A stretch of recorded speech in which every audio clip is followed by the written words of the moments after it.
You know, you wouldn't think that just, I don't know, a couple hundred feet from the Salton Sea, one of the saltiest bodies of water in the country, that you could grow some of the finest grapes, finest table grapes. But from there to here, in about, I think, a couple months, these little tiny grapes are going to be in your market and on your table right here from the Salton Sea. This is the vineyard that is farmed by Blaine Kerrigan and Tony Bianco. One of the advantages of being here that I have learned is that you have this incredible microclimate because of the sea effect. And it turns these little green grapes, when they're adults, a beautiful, beautiful red. So I learned quite a bit about, gee, we can grow grapes right by the Salton Sea. Several months ago, I brought a friend out. We were driving around and we drove up to the vineyard, and he said, "My gosh, it's dead." Well, it looked dead because it was asleep. This whole vineyard, all vineyards go to sleep. And they put water on top with sprinklers, and it puts the vines to sleep after they've given their harvest. And so when you go by a vineyard certain times of the year and you see that it's all gray and there's no green, it's not dead, it's asleep. And it has to go to sleep to be able to come back and look this beautiful. Tony and Blaine have managed to build a very successful business, even though they're a relatively small grower. They're not one of the big industrial farms, but they've done it by simply taking care to carve out a very special niche. It's a really wonderful small business story.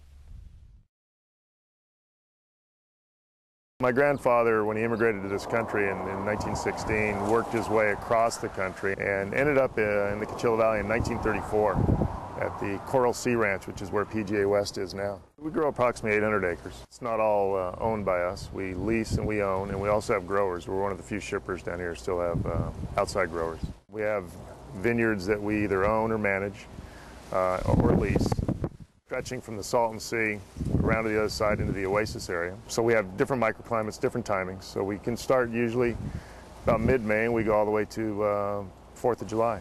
The challenge of growing down here at the Salton Sea, since the vineyard's already been planted, the real challenge was planting it.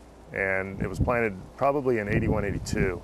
Actually, my cousin planted it with help from my father's company at the time. And that was really the real challenge because you had to clean up the ground.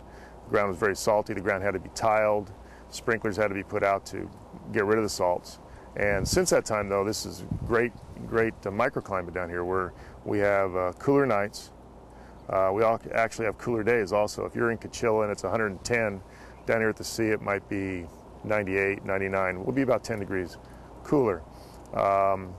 Summertime our temperatures are a little lower. Wintertime though our temperatures in the evening are a little warmer because of the sea influence. We don't maybe get down quite as cold as we will in Thermal or Mecca. So really the challenges here, for a red grape, the Salton Sea is a great microclimate. Some of the best flames are grown around the Salton Sea because of that. We started Desert Fresh in 1992, Tony Bianco and myself. He's the marketing end, I'm the farming end. And when we started in 92, since that time there's probably been a contraction of the industry from about maybe 17 shippers down to about 8. And so we've, since starting in 92, right at the start of the contraction, we've had to find a niche. We've had to do things a little bit differently maybe than other shippers. And we've been able to actually succeed and to grow. The amount of money that it takes to farm every year is upwards to, just pre-harvest, is upwards of $6,000 an acre, and you're talking production costs depending on the type of season you had, and if there's any problems in harvest, you're talking another $5,000 an acre. So, And with the international competition we have with Mexico, if they have oversupply, we can be looking at a supply exceeds demand situation where we're not even getting back but maybe 70–80% of our capital outlays.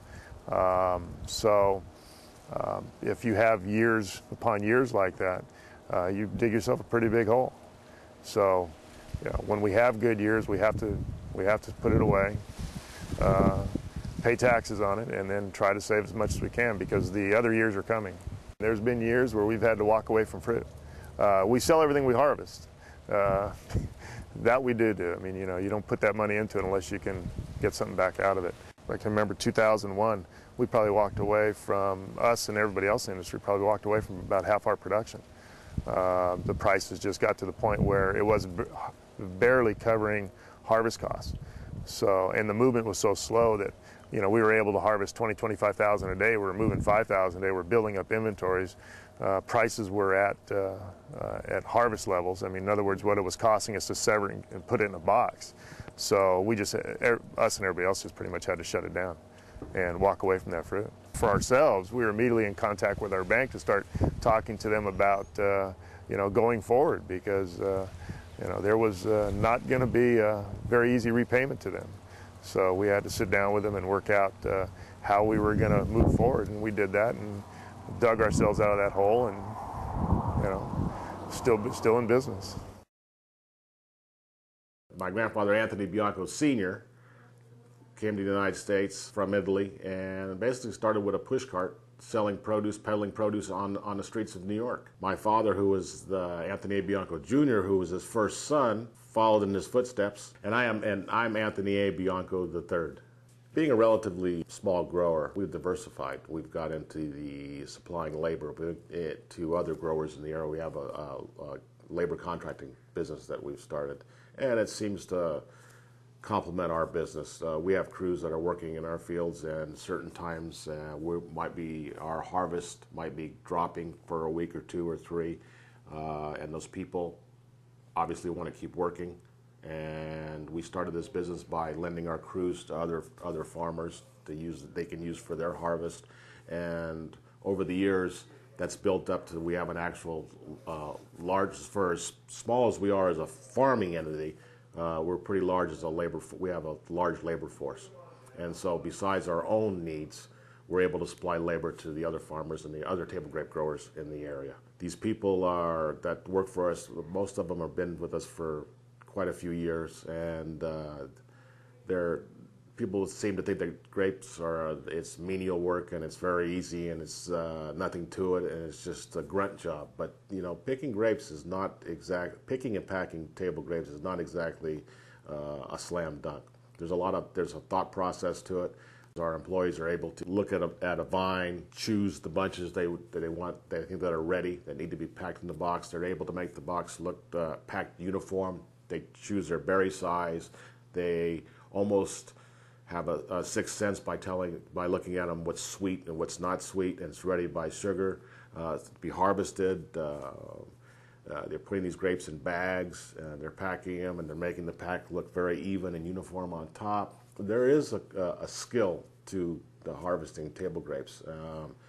Our employees over the years, we've got a pretty good group of people working for us now. But a lot of the people probably throughout the United States, even parts of California, would be surprised to find out that most of the people that work for us and work in these table grape vineyards and these farms and ranches down here in the Coachella Valley, a lot of people live here. They're residents of this valley. And they shop in these stores that are in this valley, the national chain stores. They're contributing members of the community. They buy groceries. They buy cars here. They buy, they're paying power bills. They're just like everybody else. They're paying members of society over there. They're taxpayers. People seem to forget that. And this valley depends highly on its labor force down here. We have employees whose kids have grown up in the area, and their parents have worked for us for numerous years, and it's pretty exciting to see their kids go through school. And we have many of these families who have kids in college now, or have graduated from college. We have employees whose kid has graduated from law school. now, and is from Georgetown, and is working in Washington, D.C. It's amazing. This work is it's not menial. It's a stepping stone for most of these families. Do you want to see something really pretty? Take a look at this.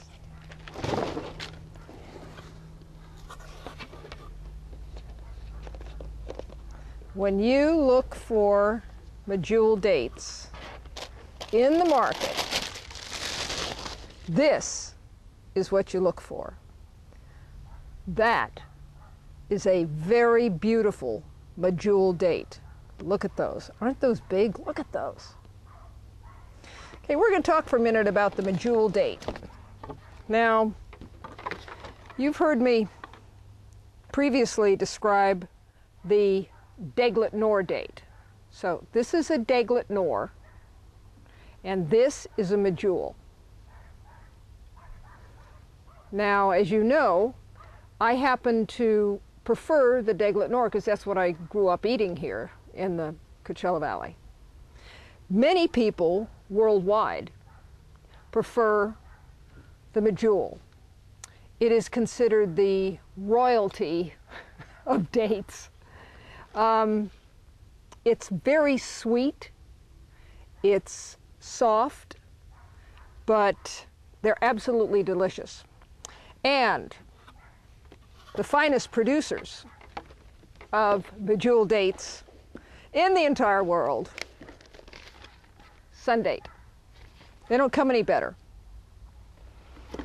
The history of the medjool date, well, really the history of date cultivation goes back 6,000 years as far as recorded history.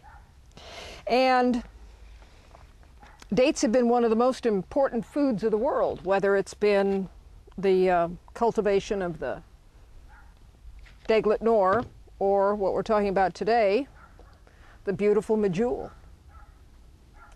Food scientists around the world agree that the date, these beautiful things, are as close as you could possibly come to the perfect food as it stands. Gosh, you know, it's just got nutritional benefits, health benefits. They're rich, very rich in antioxidants, fiber, potassium, magnesium, and energy. Nature's energy. They're considered nature's candy. With good reason.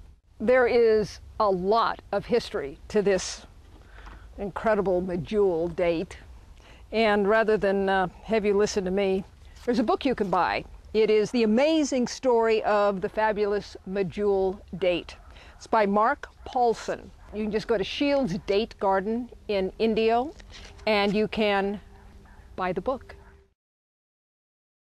This is the ranch where medjools, the finest medjools, are grown. And it is the Chuchin Ranch where Gordon and his brother Howard grew up.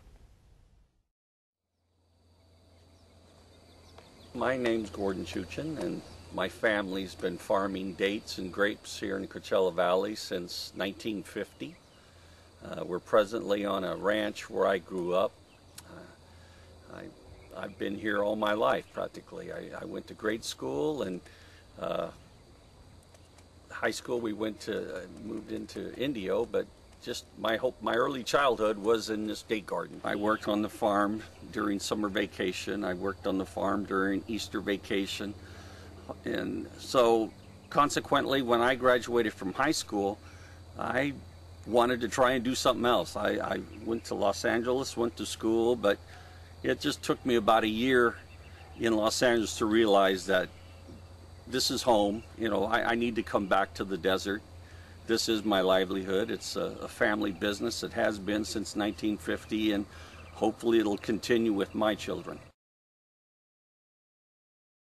The legacy of Gordon and Howard is a most honorable one. Their father, Sunar, known to his friends as Sonny, was one of the early leaders in the Coachella Valley date industry that cultivated the medjool date, bringing it to its status today as one of the crown jewels of fresh fruit.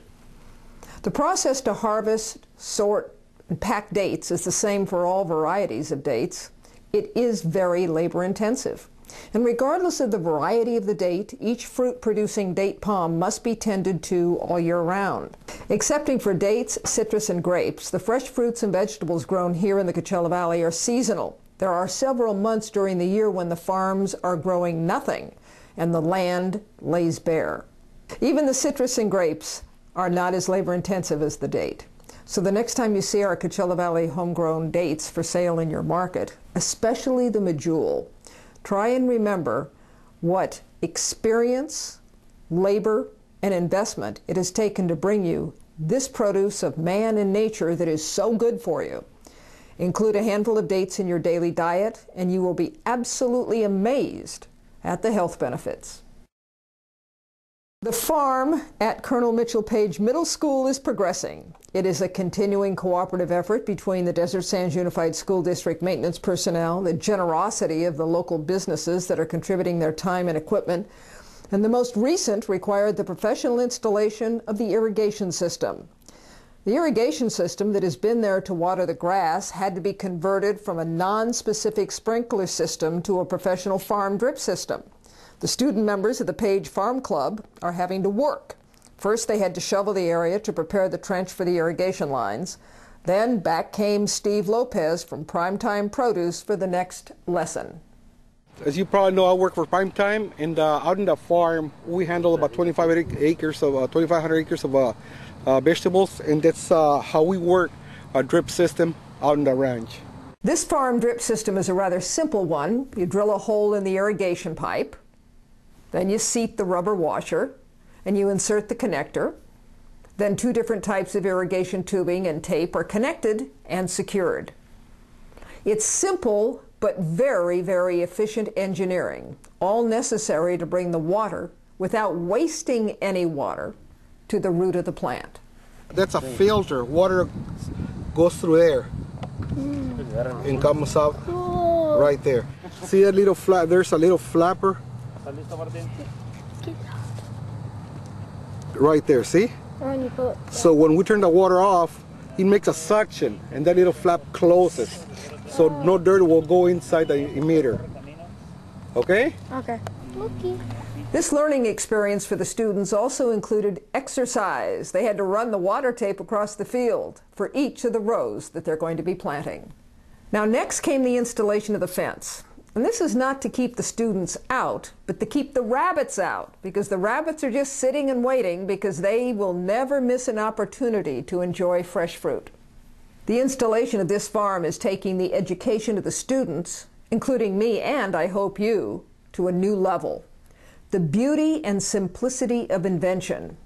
I found myself seriously impressed with the little filter metering device inside the water tape. So simple. Yet without this device, our food would cost more because the process of watering would be far less efficient than it is today. This is the inside of the professional irrigation tubing that they use in farming. This is an ingenious tiny little thing. It's a valve. It's got a little screen on the inside which prevents dirt from coming in. And then it has a little tiny flap right there. I don't know if you can see it or not, but see the little white spot? Little tiny flap that opens and closes with the water flow. So it regulates the amount of water that the plants get. In addition to that, unlike any other regular school farm, garden, this farm is going to be the site of some really interesting research. And what they're going to do, just like they would in college, they are going to take something along the lines of, well, they're going to do tests. And they're going to monitor if this stuff saves water. It's very interesting. It's a technology. It's been around a while, but a select bunch of students are going to test whether or not this stuff saves water.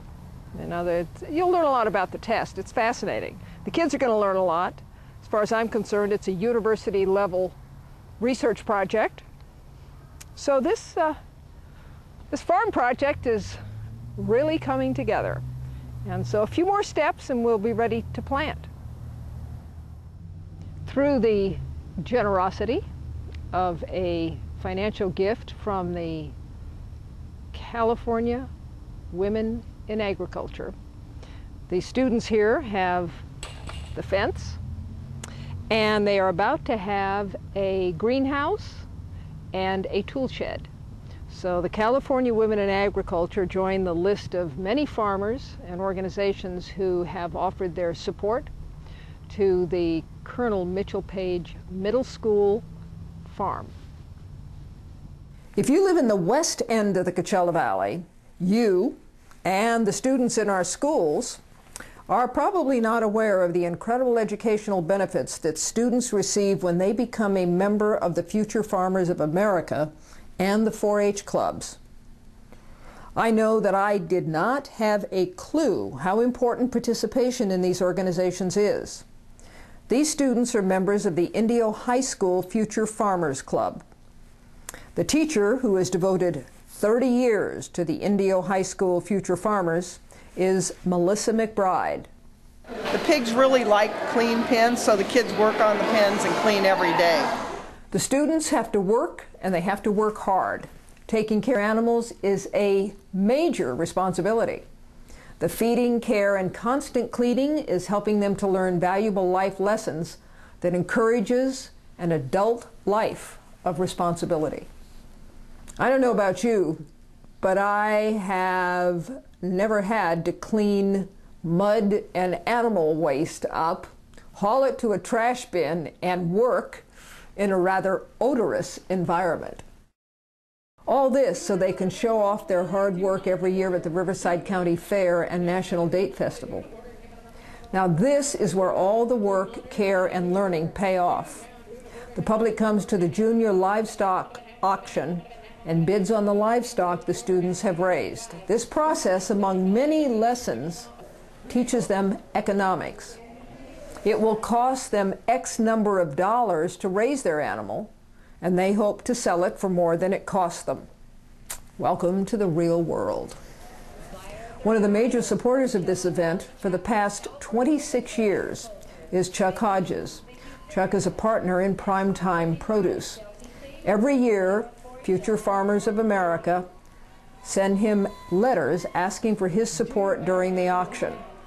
Chuck takes this very seriously and devotes a lot of time and donates a lot of money to help this invaluable educational process.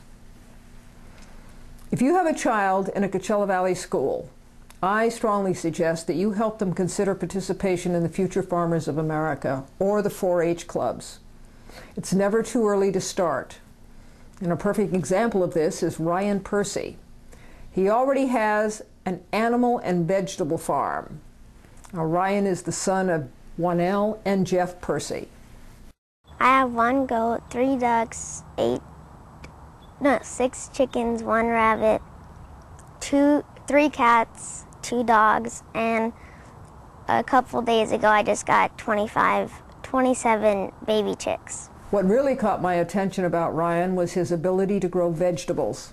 His fennel earned the first place award, the Blue Ribbon Award, at the Date Festival.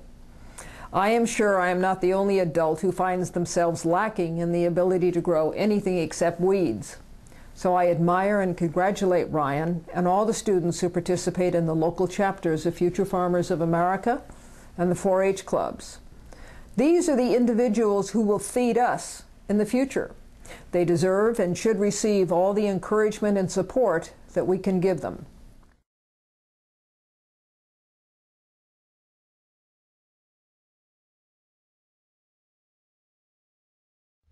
This is a strawberry patch. You've heard of strawberry patches. Well, this is a strawberry field. It's right here in the Coachella Valley. And I have learned that there is a true art to picking strawberries. If you pick them too soon, well, they're still green, and then those aren't going to taste very good. And then if you pick them when they're dark, dark red, which is when they're really at their best, we as consumers don't think they're any good because they're too dark, so we won't eat them. We want them bright red. Well, let me tell you something. Bright red is not the best tasting strawberry. The darker the strawberry, before it starts to really kind of turn to where it's not really any good anymore, that's the peak of perfection. And when you look at the strawberries in the market, one of the problems that we have as consumers here in America is we are spoiled. We are really spoiled when it comes to our food. We want it to look just perfect. Well, what looks just perfect when it comes to a strawberry isn't necessarily the best strawberry. Now, a lot of you, including me, would have thought that this is a perfect strawberry. Nice, bright red, shiny. Well, I would prefer, let me show you this. Look at this strawberry. This is a deep burgundy color. Now, to me, this strawberry is much better than this bright red one. Now, you can see the difference? To me, this is going to be sweeter. Now, take a look at this strawberry. This is a really big strawberry. When eating out of the fields, whether it's strawberries or lettuce or anything else, I usually just put a little water on it and then taste it. Now, this is the big strawberry I just picked.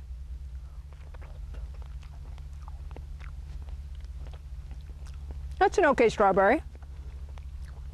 Now here is a little strawberry I just picked. Okay. Now here is the strawberry with the deep burgundy red color that I just picked.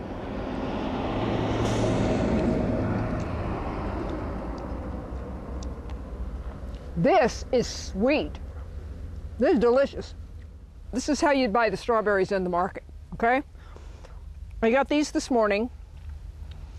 You want the dark red ones, and when you buy them, they're not dark red, give them a little chance to darken up. The sweetest things you'll ever taste. But when we're in harvest here in the Coachella Valley, buy our strawberries. When we're not in harvest, buy what's available. These are really good.